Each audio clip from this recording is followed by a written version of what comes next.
In this video, you're going to add the top 10 phrasal verbs to your vocabulary. Of course, I'm Jennifer. Welcome back to J-Force English Training, your place to become a fluent, confident English speaker. Now let's get started. Are you ready to add the top 10 phrasal verbs to your vocabulary?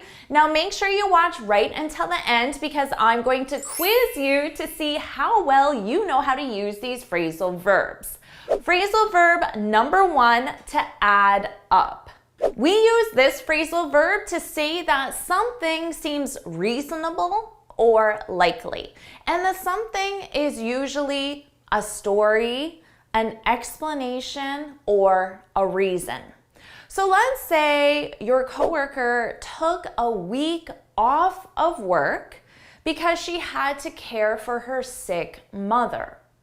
But then she comes back to the office a week later and she's really tanned and it's winter.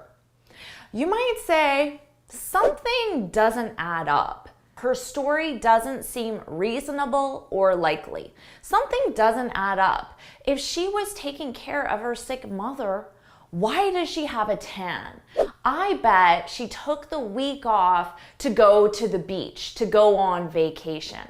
To beat down. This is a very simple but useful phrasal verb. We use this phrasal verb only with the sun when the sun is shining very strongly. So if you're sitting on a patio and it's sunny outside and it's really, really hot, you can say, wow, it's really beating down. It being the sun. If you say it, you don't have to define the subject, the noun, as the sun because we always use this phrasal verb with the sun, so it's not necessary. And the context of sitting on a patio on a sunny day is all you need. So it's really beating down. Now, you can use an object and say us. It's really beating down on us. Notice I have to add an extra preposition, on. Beat down on someone or something. You can use a something. You might say, you should move your laptop. The sun is really beating down on it, on your laptop. And that's not very good for your electronics, right? So you should put your laptop in the shade. Number 3, to tidy up. This is when you organize or arrange things in the right place.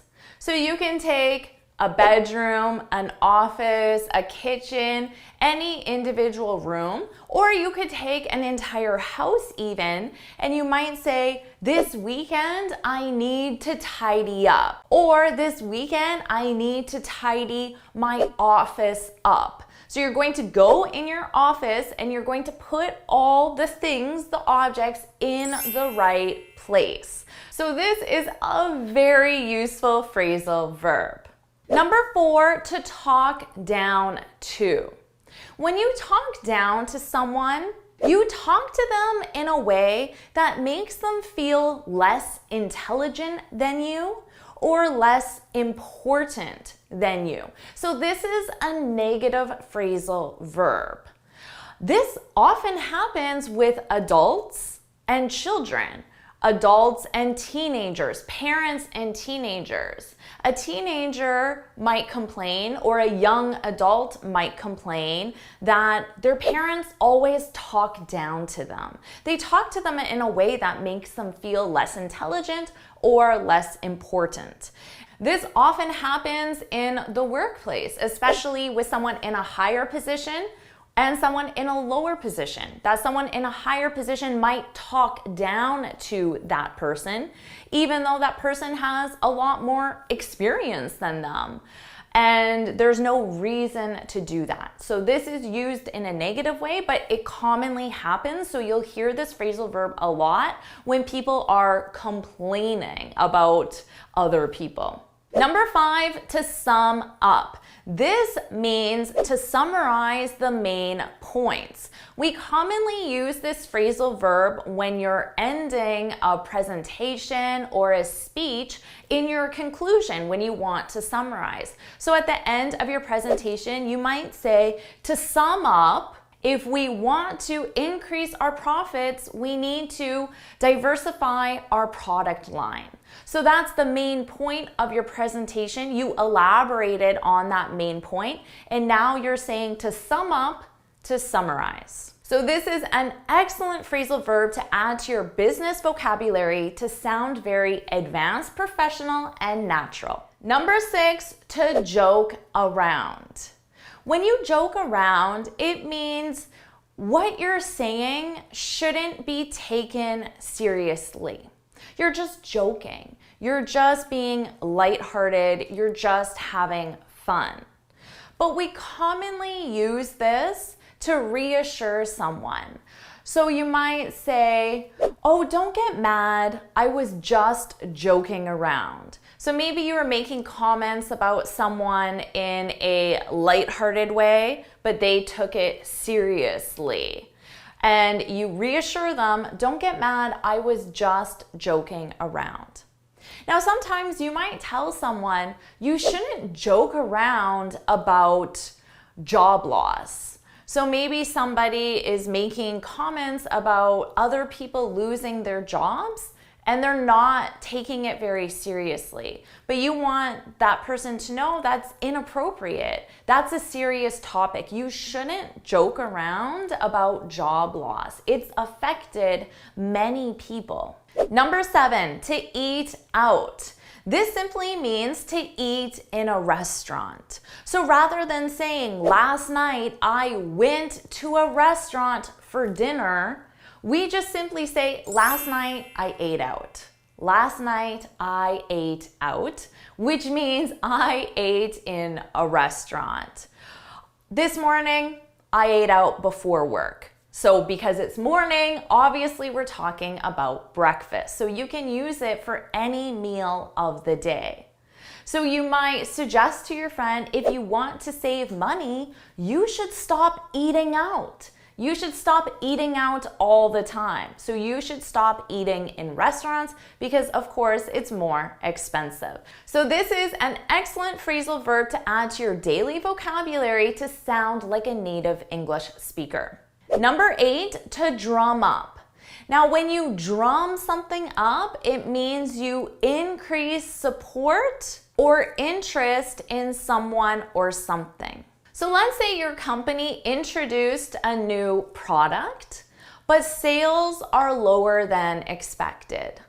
Your boss might suggest everybody meet to brainstorm ways to drum up interest. So to increase interest, to drum up sales, to increase sales. So if you put drum up before the noun, it just means increase. Let's drum up support. Increase support. Drum up enthusiasm, increase enthusiasm.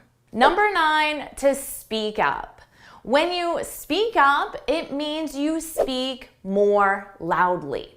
So right now I'm talking at this volume, but maybe you could say, Jennifer, I'm having a hard time hearing you. Can you speak up? Can you increase the volume of your voice? And I'll say, sure, I can speak up, and then I'll speak more loudly. So this is an excellent phrasal verb for a language learner because often you don't understand someone the first time, and part of the problem might be that they're speaking too quietly. So you can say, can you speak up? Can you please speak up? Or do you mind speaking up? And then the other person will speak more loudly. Number 10, to work out a problem or a situation. This means that the problem or situation becomes better. It improves. So let's say you're having a conflict with your boss. Your coworker might say, don't worry, I'm sure you'll work it out. Work it out. The it being the situation, the problem, the conflict. I'm sure you'll work it out. I'm sure it will improve. I'm sure it will become better. We also use this with problems in general, not specific to conflicts. So let's say you lost a lot of money in the stock market.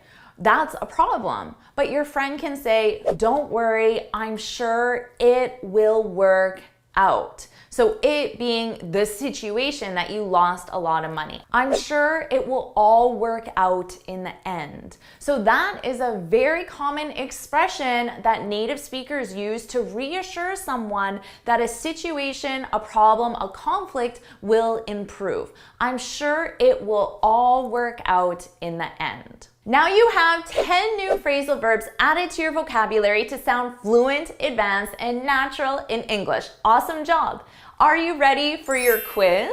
Here are your questions. Hit pause and take as much time as you need, and when you're ready, hit play to see the answers.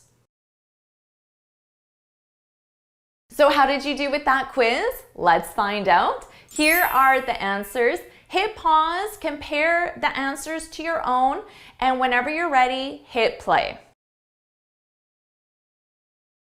All right, so what was your score out of 10? Make sure you share your score in the comments below, and if you got any wrong, don't worry. That just means you're learning, and just keep practicing. Do some example sentences in the comments below, share your score, and do some example sentences with your favorite phrasal verbs from this lesson to help you remember them. And if you found this video helpful, please hit the like button, share it with your friends, and of course, subscribe. And before you go, make sure you head on over to my website, jforrestenglish.com, and download this free speaking guide. In this guide, I share 6 tips on how to speak English fluently and confidently. And until next time, happy studying!